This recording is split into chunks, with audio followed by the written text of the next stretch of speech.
Good morning, it's great to see you, and welcome back to the Old Man's Workbench, where recently on one of my Tuesday Trash Day treasure finds, I came across this Adirondack chair sitting out by the curb waiting to be hauled off to the trash. And, you know, it has seen better days, but it seemed like it wouldn't take too much to put this back into use.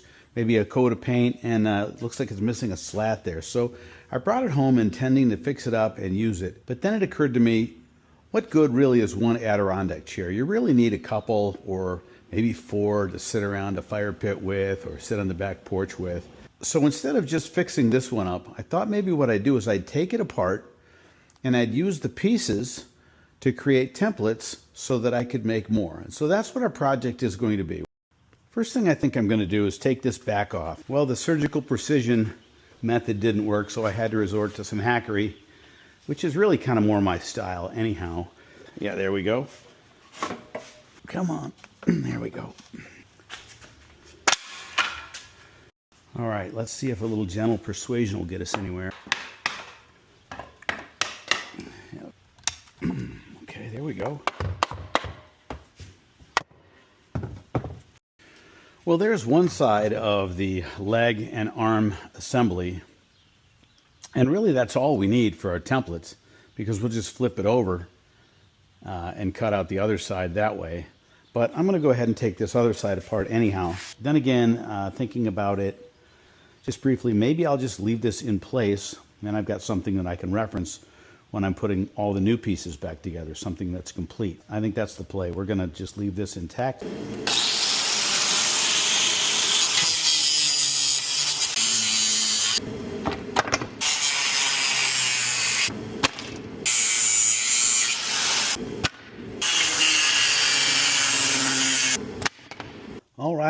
All right. I got this back finally disassembled, taken apart. Again, finesse, not really my middle name here. Had to employ some hackery. Couldn't really get access to these screws. So I just got underneath them with this cutting wheel. I did the same thing on this one. You know, it wasn't pretty, but it was effective. And now we're all set to move on. We're just going to make some templates now. So let me show you how we're going to do that. I could take this piece, and let's just say I wanted to replicate it, and I could put it on a board like this, which is about the same thickness.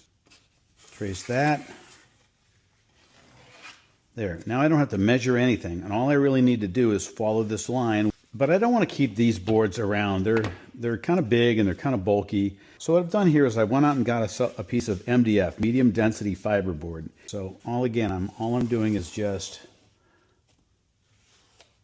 drawing an outline around here. And then I'm going to use my saw to cut out these pieces.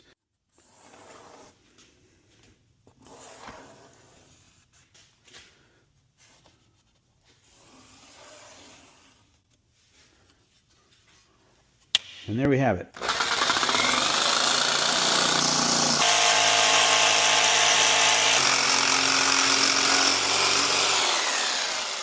So I've simply marked this ×2 because we're going to need 2 finished pieces off of this one template. And now I'm going to cut out these 2 templates and do the same. Well, there's the 3 templates for the backrest. And again, we don't need 6. All we need to do is just flip those over to do the other 3.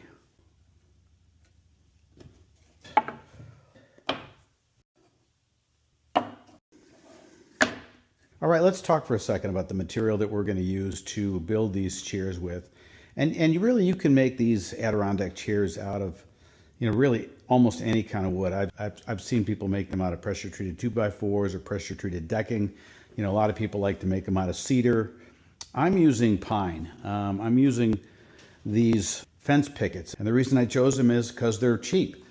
Each one of these boards at the big box store, I think, cost around $2. So I've laid out my templates here, and remember, we're going to need 2 of each of most of these. I think we've got enough material here. The first thing I want to do is to plane these down. We want to make these nice and smooth.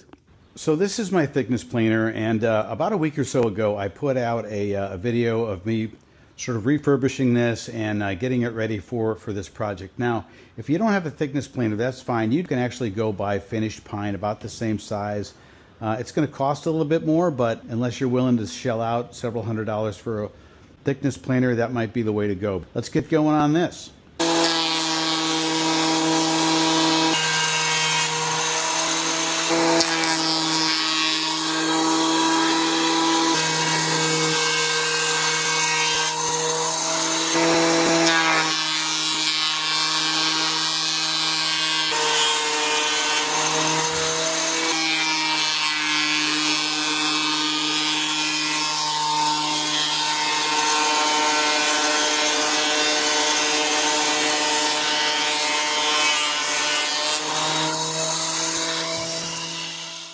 Okay, so now that we've got our boards all planed, we can start laying out our pieces on the wood using the templates that we made.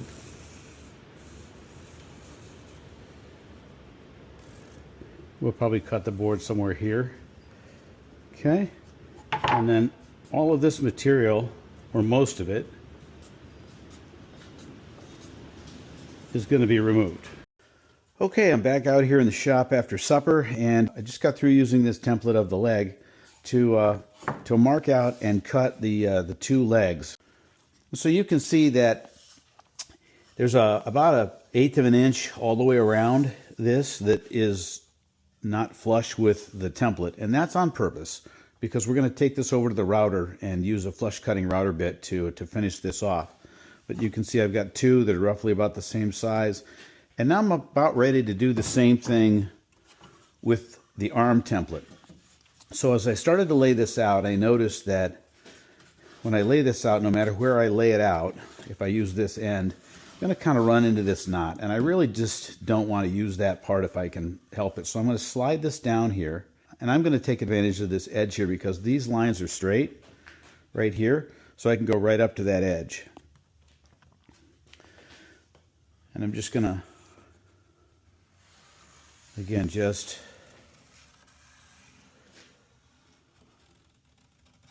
mark around the perimeter of this template.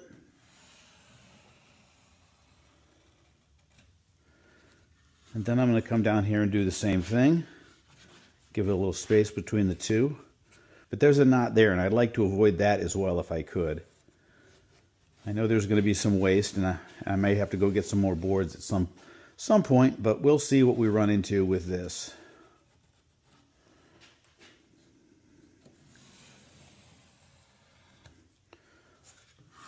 So there you go. Now I'm going to get my jigsaw and I'm going to cut those out. Again, I don't have to stay tight to this line. I'm going to stay proud of it by about 1/4 of an inch to 1/8 of an inch.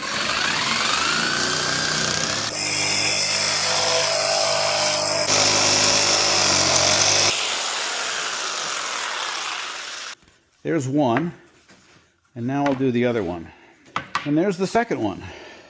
So we've got 2 legs and 2 arms now. Well, it's the next morning here in the shop, and we spent some time last night after supper cutting all of the pieces we need for the chair that we're building to roughly the size and the shape that we're going to need. And we're going to finish those up using a router. I've got a couple here, and I'm going to talk about those in a second. And the templates that we made. We're going to attach the templates to the pieces. For example, this one here, using some double-sided frog tape. And then the router bit will follow the contour of these templates and finish up these pieces. So we'll get to that in a second. But first I wanted to talk about which router we should use. I've got 3. This one here I inherited from my brother, and it is on a router table on a fixed base. And I've put the router bit in there that we're going to use because I think we're going to start with this and try this out. This is a finish router.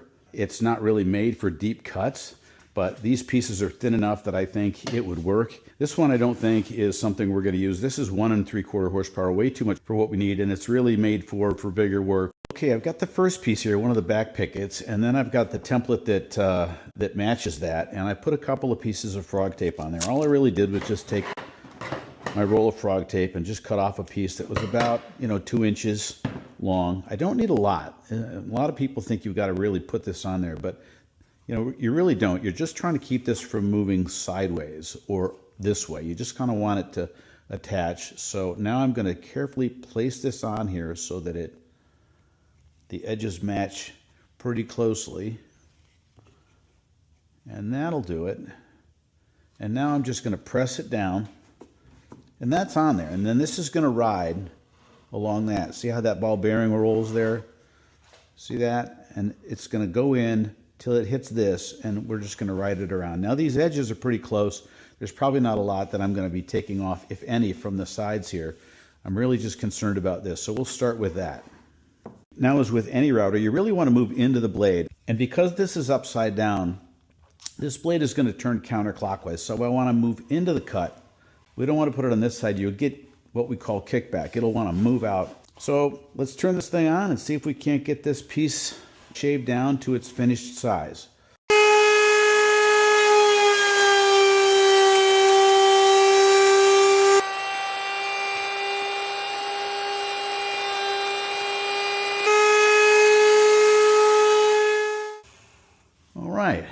that seemed to work out fine.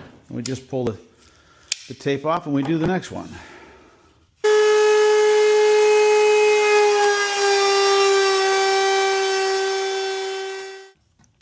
Okay, let's move on to this arm piece. Remember, we're going tight up against this edge here. We'll see how that works. That might be too much for this bit to take off. We'll see how it works out.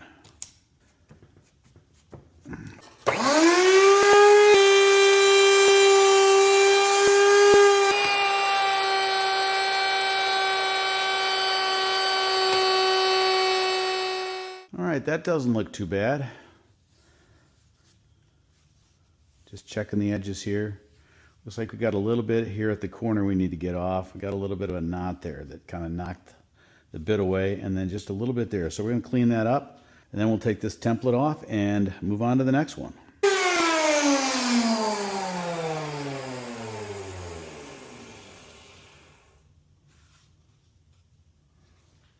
Okay, that looks close enough.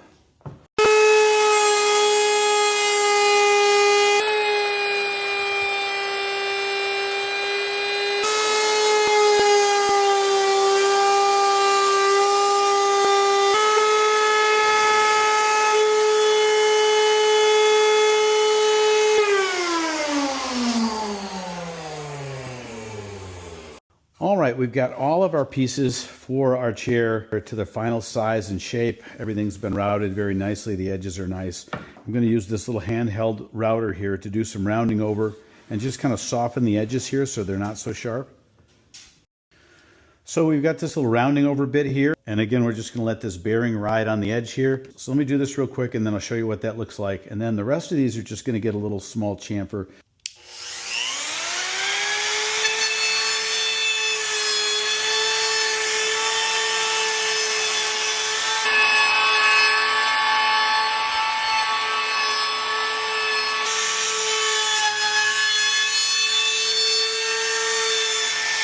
Well, I think that turned out great. All these edges are nicely rounded. I did both of the arms and I'm real satisfied with the results there. But I think going forward for the rest of these, instead of using the handheld, I'm going to go back to the table because these pieces are a little thinner and it's real tough to keep that square. Whereas if I feed this through here, I don't have that problem. I've already installed a 1/4 inch rounding bit. I think I said that I was going to put a chamfer on it before, but I changed my mind. I'm going to put a rounding bit just like these. This is a 1/2 inch radius, if you will. This is a 1/4 inch radius, so it's going to be a little smaller for these smaller pieces. I think it's going to work out just fine. So we're going to run all these through, and then we'll be back to show you what it looks like, and then we'll sand them up and start assembling things. Well, there we have it. Here are all the pieces that we need to assemble the chair, which is really going to be the next step. You can see we put a nice rounded over edge on all of these slats. So I did go back to this handheld router. That seemed to be a better solution. We were able to get this all done and probably took about an hour to go through all of the edging on this. But we're done now, and we're at a point where I think we can start assembling this, but that's going to have to wait for the next video. This video is already getting long enough, and in order to do justice to the assembly process and the finishing process, we've got to paint this yet. We're going to put that in another video and spend some time on that rather than rushing through it. So that's going to about do it for this video. I hope you found it entertaining and enjoyable. I know that I did. I'm looking forward to the next segment. We hope to see you there. Feel free to leave me a comment. I do try to answer as many comments as I can. Give us a thumbs up if you would. That would really help. As well as if you could take a second to subscribe. That really would help the channel. We really do appreciate it. Listen, we'll see you in the next one, and thanks for stopping by.